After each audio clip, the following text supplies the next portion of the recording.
قارون حضرت موسیٰ علیہ السلام کے چچا یسر کا بیٹا تھا۔ بہت ہی شکیل اور خوبصورت آدمی تھا، اسی لیے لوگ اس کے حسن و جمال سے متاثر ہو کر اسے منور کہا کرتے تھے۔ اس کے ساتھ ساتھ اس میں یہ کمال بھی تھا کہ وہ بنی اسرائیل میں تورات کا بہت بڑا عالم اور بہت ہی ملنسار اور با اخلاق انسان تھا۔ لوگ اس کا بہت ہی ادب و احترام کیا کرتے تھے، لیکن بے شمار دولت ہاتھ میں آتے ہی اس کے حالات میں یکدم تغیر پیدا ہو گیا اور سامری کی طرح منافق ہو کر حضرت موسیٰ علیہ السلام کا سب سے بڑا دشمن بن گیا اور اعلیٰ درجے کا متکبر اور مغرور ہو گیا۔ جب زکوٰۃ کا حکم نازل ہوا تو اس نے موسیٰ علیہ السلام کے روبرو یہ عہد کیا کہ وہ اپنے تمام مالوں میں سے، وہ اپنے تمام اموال میں سے 1000واں حصہ زکوٰۃ نکالے گا۔ مگر جب اس نے اپنے اموال کا حساب لگایا تو ایک بہت ہی بڑی رقم زکوٰۃ کی نکلی۔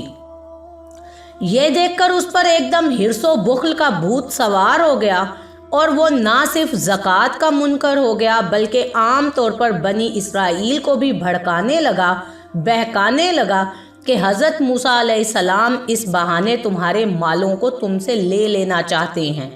یہاں تک کہ حضرت موسیٰ علیہ السلام سے لوگوں کو برگشتہ کرنے کے لیے اس خبیث نے یہ گندی اور گھناؤنی چال چلی کہ ایک عورت کو بہت زیادہ مال و دولت دے کر آمادہ کر لیا کہ وہ آپ علیہ السلام پر نعوذ باللہ بدکاری کا الزام لگائے۔ چنانچہ عین اس وقت جب کہ موسیٰ علیہ السلام وعظ فرما رہے تھے، قارون نے آپ کو ٹوکا کہ فلانی عورت سے آپ نے نعوذ باللہ بدکاری کی ہے۔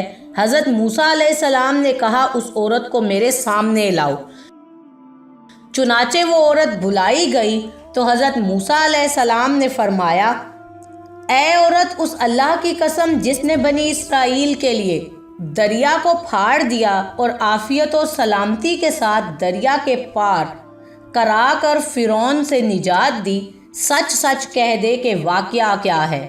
حضرت موسیٰ علیہ السلام کے جلال سے عورت سہم کر کانپنے لگی اور اس نے مجمع عام میں صاف صاف کہا،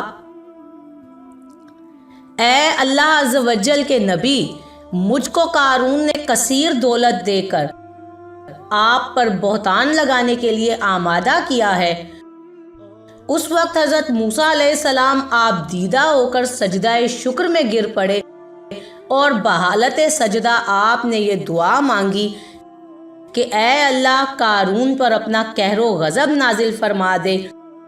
پھر آپ نے مجمع سے فرمایا کہ جو قارون کا ساتھی ہے وہ قارون کے ساتھ ٹھہرا رہے اور جو میرا ساتھی ہو وہ قارون سے جدا ہو جائے۔ چنانچہ 2 خبیثوں کے سوا تمام بنی اسرائیل قارون سے علیحدہ ہو گئے۔ پھر حضرت موسیٰ علیہ السلام نے زمین کو اللہ کے حکم سے کہا کہ اے زمین تو اس کو پکڑ لے۔ قارون ایک دم گھٹنوں تک زمین کے اندر دھنس گیا۔ پھر آپ نے دوبارہ زمین سے یہی فرمایا تو وہ کمر تک دھنس گیا۔ یہ دیکھ کر قارون رونے اور بلبلانے لگا اور قرابت و رشتہ داری کا واسطہ دینے لگا، مگر آپ نے کوئی التفات نہ فرمایا، یہاں تک کہ وہ بالکل زمین میں دھنس گیا۔ وہ منحوس آدمی جو قارون کے ساتھ ہوئے لوگوں سے کہنے لگے، حضرت موسیٰ علیہ السلام نے قارون کو اس لیے دھنسا دیا ہے تاکہ قارون کے مکان اور اس کے تمام خزانوں پر قابض ہو جائیں۔ تو آپ علیہ السلام نے اللہ تعالیٰ سے دعا مانگی قارون کا مکان اور خزانہ بھی زمین میں دھنس جائے۔ چنانچہ قارون کا مکان جو سونے کا تھا، اس کا سارا خزانہ، سبھی کچھ زمین میں دھنس گیا۔ یہ واقعہ آپ نے بہت سے لوگوں سے سنا اور پڑھا ہوگا۔ اس سے سبق یہ ملتا ہے کہ ہمیں ہر حال میں اللہ کا شکر ادا کرتے رہنا چاہیے اور اپنے گناہوں کی معافی مانگتے رہنا چاہیے، کیونکہ یہ تکبر اور غرور ہی تھا جس نے شیطان جیسے ایک نیک فرشتے کو ملعون قرار دیا اور وہ تا قیامت ملعون ہی ٹھہرا۔